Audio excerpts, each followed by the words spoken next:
YCP అధినేత జగన్ ఢిల్లీ చేరుకున్నారు. ఏపీకి ప్రత్యేక హోదా, బడ్జెట్లో రాష్ట్రానికి నిధులు, కాపుల రిజర్వేషన్ అంశంపై జగన్ రాష్ట్రపతి, ప్రధానిని కలవనున్నారు. ప్రత్యేక హోదాతో పాటు బడ్జెట్లో నిధుల కేటాయింపులు జరిగేలా చూడాలని వైఎస్ జగన్ మోడీని కోరే అవకాశం ఉంది. అంతేగాక కాపు రిజర్వేషన్లపై కూడా ఆయన చర్చించే అవకాశం ఉందని తెలుస్తోంది.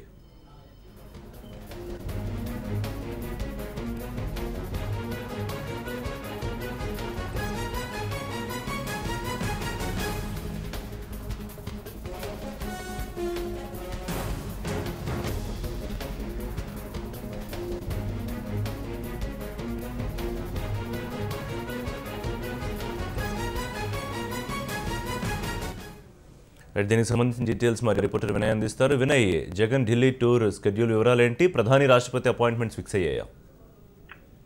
వైఎస్ఆర్ పార్టీ అధ్యక్షుడు వైఎస్ జగన్మోహన్ రెడ్డి, పార్టీ ఎంపీలు వైవి సుబ్బారెడ్డి, మిథున్ రెడ్డి, అవినాష్ రెడ్డి ఢిల్లీకి చేరుకున్నారు. 2 రోజుల పాటు ఢిల్లీలో ఉండి హోమ్ మినిస్టర్ రాజ్నాథ్ సింగ్ ప్రధాని మోదీని కలవనున్నారు. ఏపీకి ప్రత్యేక హోదాతో పాటు బడ్జెట్ లో ఏపీ నిధుల కేటాయింపు అంశాలపై చర్చిస్తున్నారు. జిల్లాలో జరిగిన ఘటన వివరించి కాపు రిజర్వేషన్ అంశాలపై కూడా చర్చిస్తున్నారు. విభజన చట్టంలో ఏపీకి ప్రత్యేక హోదా ఇస్తామని చెప్పి ఇదివరకు కూడా ఒక స్పష్టమైన హామీ చేయలేదు. ఆంధ్రప్రదేశ్ కి ప్రత్యేక హోదాతో అన్ని విధాలు అభివృద్ధి చెందుతుంది. సో ఈ భేటీలో ప్రధానంగా ఆంధ్రప్రదేశ్ కి ప్రత్యేక హోదా కోరుతున్నారు YS Jagan. Right Vinay, thank you.